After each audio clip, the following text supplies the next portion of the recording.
Chapter 5, Champion by Choice, Key 1, Communicate and Speak the Truth. I'm often asked how I was able to acquire fame despite embarrassment on national television.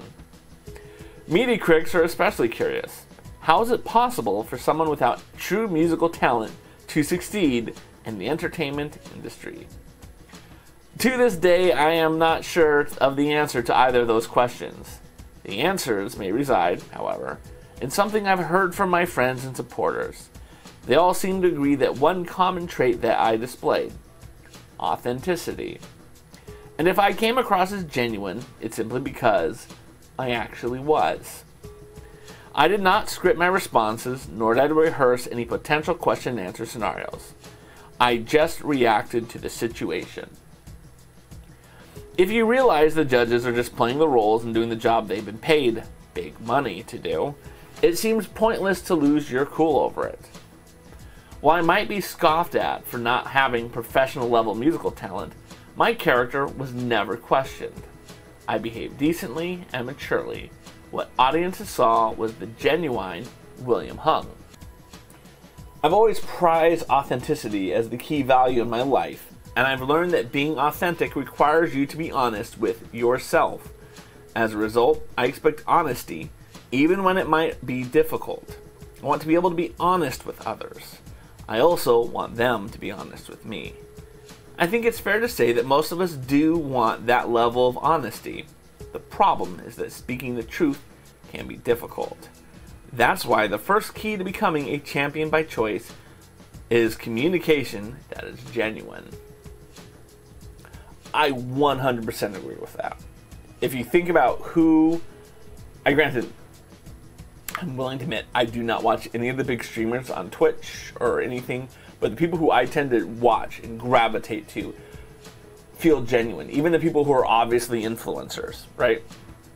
Kara and Nate, obviously influencers, living that influence life, but I watch them because they feel genuine. Their excitement feels genuine. I don't feel that they're doing things because that's what that's going to get them views. So I agree 100%. The most successful professional speakers are not always the most polished public speakers. Partially true. Their success lies in the fact that they have the courage to stand by their values and viewpoints, no matter how different or out of the mainstream those might be. And the more professional they are, the better they are at explaining their way through it. Keep that in mind, William Hung. And they are able to do this because they are willing to be clear about their purpose and their goals. The number one fear that most people have, as study after study reminds us, is the fear of public speaking. Talking comes so naturally to most of us, so why is it that we're so afraid to stand in front of a room full of others and do something that otherwise is second nature? The root of that fear may well be that we're worried about being judged by our family, friends, or colleagues. That's very accurate. Very accurate. As someone who's been in Toastmasters as long as I have, that's a very accurate thing. I think a lot of people have the fear that what they're going to say isn't important or insignificant enough. I remember one girl was struggling writing her icebreaker, and the icebreaker is the first part of any Toastmasters journey. It's a 4 to 6 minute speech about who you are, and she says to me, "I'm not interesting," and I smiled at her. I looked down, I looked up, and I said, "You have a foot tattoo that says One Direction. You have a daughter. You have a fiance. Ask your daughter what she loves about you. Ask the fiance why he wants to marry you. And why the hell do you have a foot tattoo that says One Direction?" She has plenty of interesting things about her. She just had no confidence that those things actually were interesting. Back to the book. Most of the time we want to avoid conflicts. We may not want to receive criticism or honest feedback. Tact in the face of criticism can impede authenticity, whether it's subconscious or buried somewhere else in our psyches, and this often results in euphemisms and indirectness. For example, when media critics say I'm the worst singer or tone deaf, I'm not going to just ignore it and let it slide. I might not be the best singer compared to other talented singers, but I also know that I am not the worst singer. Uh-oh. I would cite how Beyonce said I was in tune. Ooh, now that is a pretty good defense. Beyonce said he's in tune. I would defend myself by sharing the feedback from my fans that enjoyed listening to my singing. On the other hand, tact can function as a buffer, allowing you to remain calm when people say difficult things. There are people who said I didn't deserve to be in the entertainment business. They said I didn't have the same level of talent as most professional singers. This is a situation I need to handle tactfully. The way I respond is by saying I consider myself a professional entertainer. My goal as a professional entertainer is to bring joy to other people through entertainment. As long as there are people who enjoy the way I perform and engage with them, I believe I can be successful in my own unique way. It's very true. And agreed, Conan, you can always tell who's being genuine and who isn't, unless they are really good actors. This subheading says the procrastination challenge. I remember how I showed up late for one of my performances in Pittsburgh because the flight got there late and I didn't get a chance to do a proper rehearsal. Also, I was overwhelmed by requests for pictures and autographs as soon as I arrived at the event venue. Then when I performed my signature song, She Bangs, I forgot some of the lyrics from the second verse. I got booed for a while, but I was able to recover right before the chorus. I don't allow that to happen now in any of my performances, appearances, or professional speaking engagements. But back then, I was not as experienced, and I could have prevented that problem altogether by making sure I got to the event venue one day earlier. Learning from that event, I now make sure that the event organizer pays the expense for me to get to the event at least one day earlier from the west to east coast, and at least 2 days earlier for international travel. It's just so wholesome. It's just so wholesome that he wants the event organizer to pay for the expense. That's wholesome. However, regarding the example above, I could have mentally rehearsed the song beforehand, or even on my way there sitting in the car. I didn't do it because I had performed that song thousands of times, and I just didn't think I needed to rehearse. I took things for granted. To combat this deceptive form of procrastination, begin by asking yourself how important that speech or performance is for you. I stopped procrastinating regarding any speech in a professional setting. I realized my brand reputation was on the line. I realized that I always needed to make my very best effort to diligently prepare. Ultimately, as with most life choices, it's a matter of prioritizing. If you're conscientious enough to reply to a timely manner to emails, stay in touch with social media contacts, or organize your schedule, you know well enough that you can probably carve out enough time in your week to lay the groundwork for a good speech. Next subheading is called the self-trust challenge. It was not until the beginning of 2017 that I began to take public speaking seriously. Up until then, I was content to have fun speaking at Toastmaster Club meetings and participating in speech contests. I didn't feel any sense of urgency to push myself to the next level.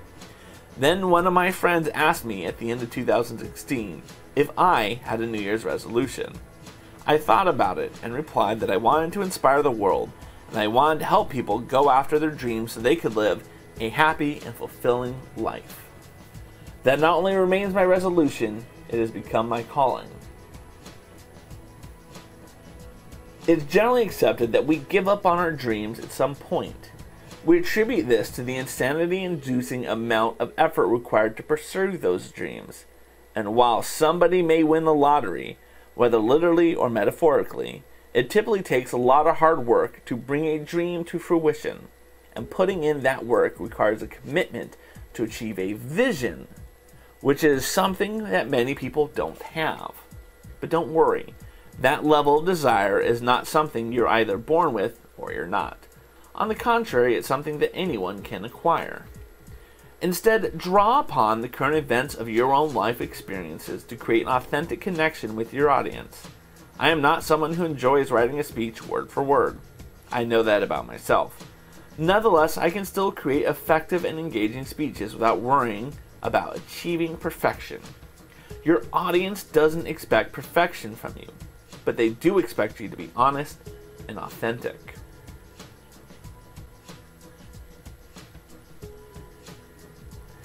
If they've come to hear you, they're going to want your perspective on the issue. So trust yourself and share your truth.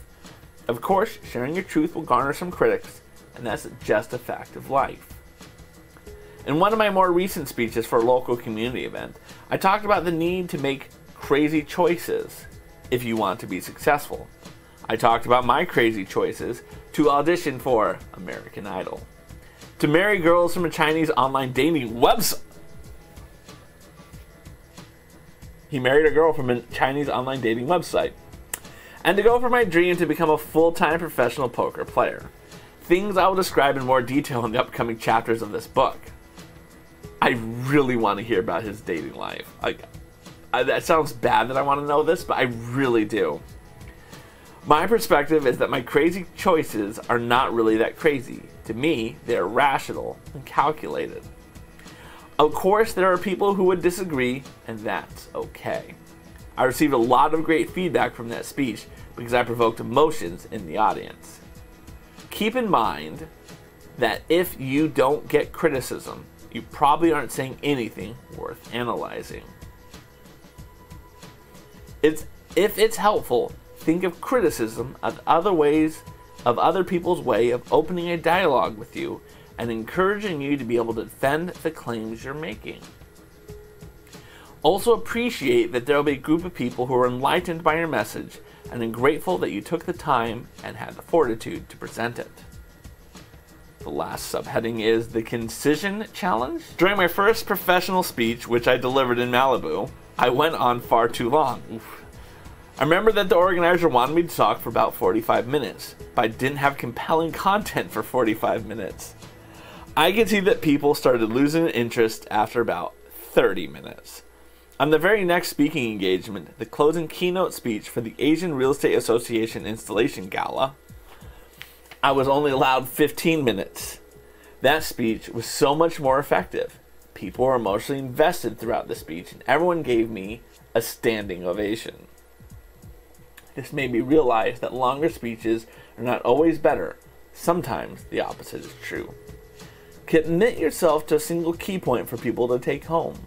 Our brains are overwhelmed with information from the moment we wake up and check our email to the moment we finally put down the phone at night and crash.